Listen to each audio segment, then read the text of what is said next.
In this step-by-step guide, you'll learn how to convert any EPS file to JPG format using MiConvert's free online converter. Step 1. Open Google and type EPS to JPG MiConvert. Click the first search result to open the converter page. Step 2. You should now see the EPS to JPG converter page. Everything you need is right here on one page. Step 3. Click Choose File. Find your EPS file in the file browser, select it, and click Open to upload it. Step 4. Your file is now uploaded.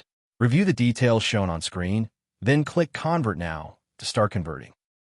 Step 5. Wait for the conversion to finish. The progress bar shows how much is done. It won't take long. Final step. Click the Download button to save your converted JPG file. That's the entire process, simple and free. You've just converted EPS to JPG in under a minute. Visit MiConvert.com for more tools. Subscribe for more guides.